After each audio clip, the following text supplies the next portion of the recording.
Hey y'all, let's get into this beginner friendly full body workout that requires no equipment. So I'm starting off with squats. We're going to do 10 squats. Each workout we're going to do 2 to 3 rounds. So when you get into this squat, you want to make sure that you squat down to a 90-degree angle. You don't want to squat too low and you don't want to be up too high. Also, when I'm squatting, I'm not sticking my butt out. Rather, I'm sitting back, hinging my hips as if I'm sitting down in a chair. You want to make sure that your feet are shoulder width apart and that you engage your core each time you go down into the squat.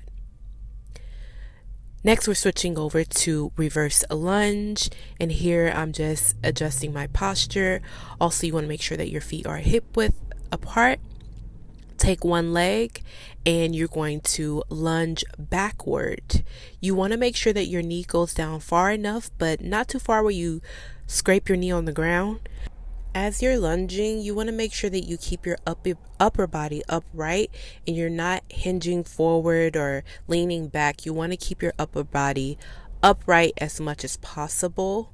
And then you're just going to go do 10 reps on each leg. And then once you're done with one leg, you're going to go ahead and transition to the next leg.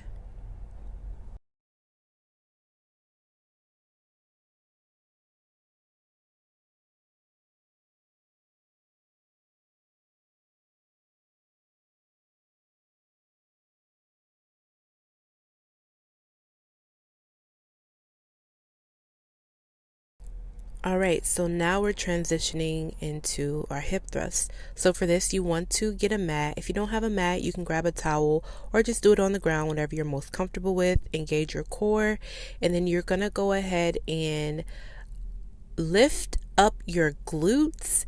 And once you lift them at the top, you want to squeeze. But it's very important that you're not putting pressure on your neck when you're doing this. So you're not overextending your thrust where you're feeling pressure in your neck. You just want to raise up your hips, and once they go up as high as you can, not extending too far, you want to go ahead and squeeze those glutes, squeeze them like as if you're trying to make sure you don't want nothing to come out. Just squeeze it, and then you want your body, the rest of your body, to be flat and unmovable. All right, so now we're setting up for fire hydrants. This, you're going to be on all fours. You want to make sure that your wrists are right underneath your shoulders, and then you are just taking your leg and bending it out to the side. This movement reminds me of a dog when they lift up their leg and they use the bathroom on the fire hydrant. That's pretty much where the name came from, fire hydrant.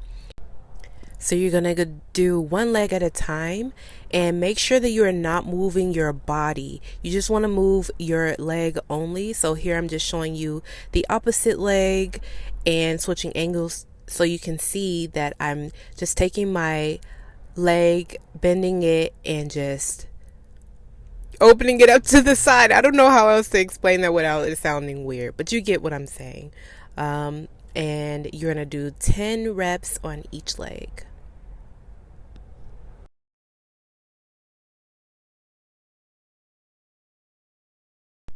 Now we have push-ups. I know push-ups are not a favorite amongst a lot of people, but it's a very effective workout. So you want to make sure that when you're doing the push-ups, if you can't do a full push-up, just keep your knees on the ground as you see here, and I'm just taking my arms and I am pushing my upper body upwards. You want to make sure that your elbows are glued to your side. You don't want your elbows to be sticking outward too much. Try to keep them to your side with a little bit of space as much as possible. If you can go up and do a regular push-up, I would recommend you do it. This is how you do it. Not today, I did upper body. Okay. So next I'm transitioning to Russian twist, and I really like Russian twist because it's really good for your core and it's such a relatively easy workout to do. So you want to sit down on your behind, lean slightly backwards, not too far, and then you want to take both hands and you want to just tap either side of your body, twisting your torso. As you see here, I'm just taking my arms and I'm tapping both sides of my body, twisting my torso. Here's a better angle.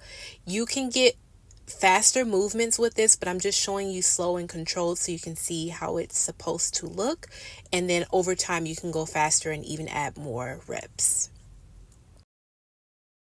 Now I'm setting up for mountain climbers. Here I'm just showing you the form of how you should do it. So you want to be on your extended on your arms as if you're in a plank.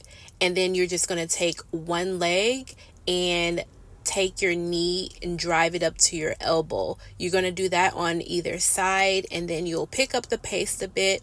Sometimes you will see people do this relatively fast. They'll almost look like they're running. But when you're beginning, you want it to slow it down and be controlled with your movements until you get up to that level.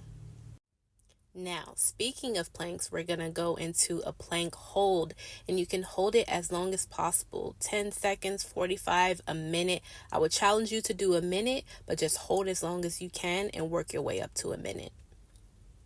Now we have arm circles. You are just going to create circles with your arms, moving forward, doing at least 10 forward, and then you're going to change direction and do 10 backwards. So just imagine yourself drawing a circle with your arms extended out to your side, and you're going to repeat that 10 to the front, 10 to the back. I'm just going to do it to the side so you can see what it looks like. It almost looks like I'm drawing circles or like a spiral motion. Make sure you're not flapping, but circling. Now we have these, what I like to call elbow openers. I don't know if that's really the name of this workout, but I scoured the internet and couldn't find the name of it. So that's what I'm going to call it. But you want to make sure to create an L shape with your arms, and you're just opening and closing your elbows, and you want the back of your back, where I'm showing right here, to touch. You want those little back muscles or back elbows to touch. I don't know if they're called elbows. I should probably figure it out, but there you go. Last workout. You did a great job. Love and light. See you on the next one.